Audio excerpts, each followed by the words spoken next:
Good evening, my dear students.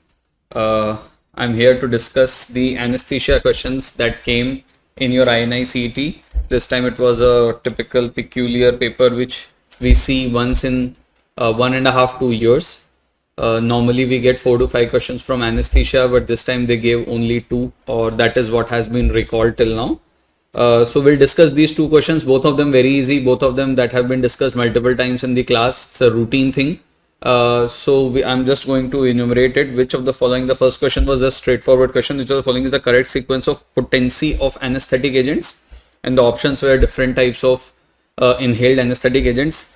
And like I always tell in the pharmacokinetics of inhaled anesthetic agents, there are 2 things. One is the solubility that decides the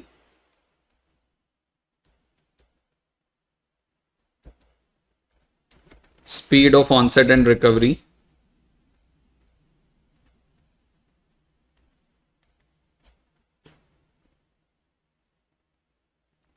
And another is an entity called as MAC, which is minimum alveolar concentration, that decides the potency. And when we know that there is an inverse relationship between MAC and potency. Why?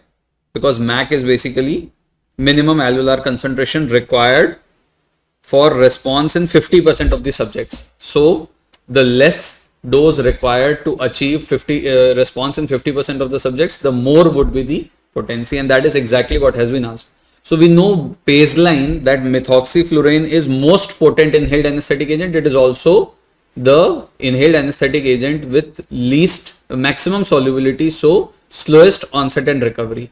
So out of these options, we could have ruled out 2 options straight away, where isoflurane and nitrous oxide were given as most potent. So that is out of question, right?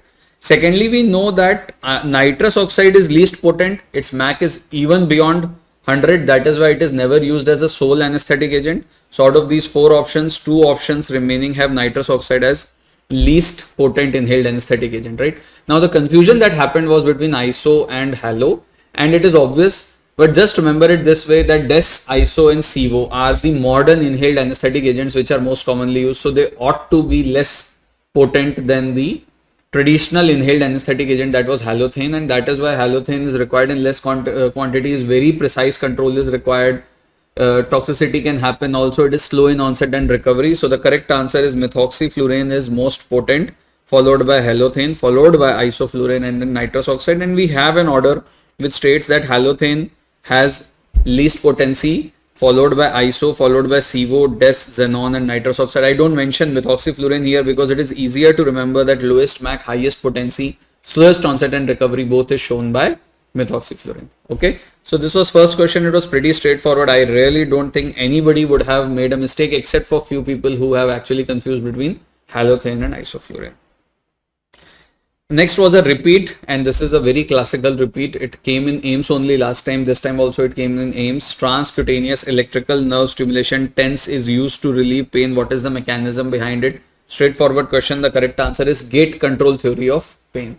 Now let's try and understand. This was also taught to you in physiology in first year, gate control theory of pain. So pain is a pathway that gets maximum modified from the site where it is being produced to the site where it is being perceived. Why? Because it has to go through multiple channels, and at every channel there is some involvement of other neurons or other neurotransmitter that modulates this pain pathway, and that is why it is considered to be one of the most unique sensations perceived by human beings. So there are 4 stages through which any pain pathway goes through. It starts with transduction, that is the conversion of actual stimuli into a painful stimuli. So suppose you have a noxious stimuli in terms of, say, poking the needle or fire or heat. It gets converted into a stimulus that can be perceived as a distressing kind of a sensation, which is called as pain. So it is converted into fast pain, slow pain, based on that A, delta and C fibers, which will then transmit this sensation through the spinal cord into the dorsal horn of the spinal cord. This is called as transmission phase. Then here there is modulation of this particular sensation, and that happens because of lot of neurotransmitters. There are inhibitory neurotransmitters that will inhibit the perception of this pain, and then there are excitatory neurotransmitters that will excite this perception of pain, and they will modulate the pain according to their function. And from here, then this gets perceived in the cortex, right? So based on these four pathways, there are certain endogenous pain modulatory systems, and gate control theory of pain is one of the endogenous pain modulatory systems. First endogenous pain modulation system is the endogenous opioids. The names are endorphin, enkephalin, dynorphins, which are endogenous opioids that will decrease the intensity of pain. Second is segmental inhibition, which is local inhibition in dorsal horn mediated by inhibitory neurotransmitters like glycine and GABA. You are seeing that there are inhibitory neurotransmitters that will inhibit the perception of pain. So this happens at the level of dorsal horn. Third and very interesting is this gate control theory of pain, on which this transcutaneous electrical nerve stimulation is being used.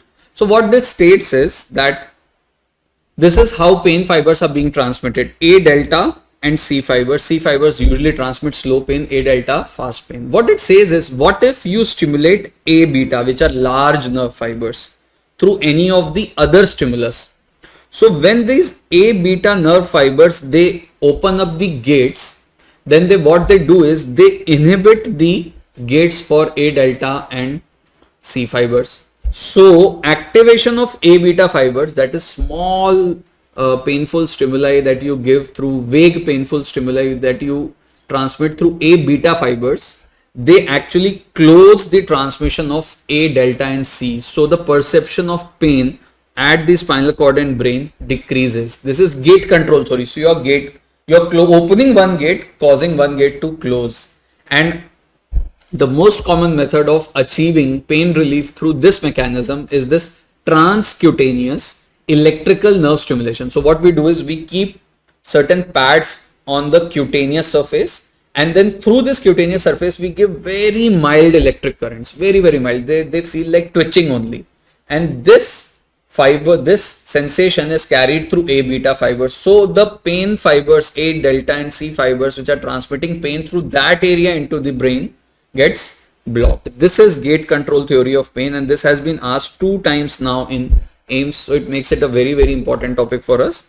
And then lastly, there are descending inhibitory pathways, where from the brain there are certain pathways that descend down and they inhibit, and most of the antidepressants, antipsychotic drugs which inhibit serotonin and norepinephrine receptors are involved in this descending inhibitory pathways. So this is how modulation in the pain pathway can modify the perception of the pain as well as pain relief. So these were the 2 questions that came in INICET for you this time.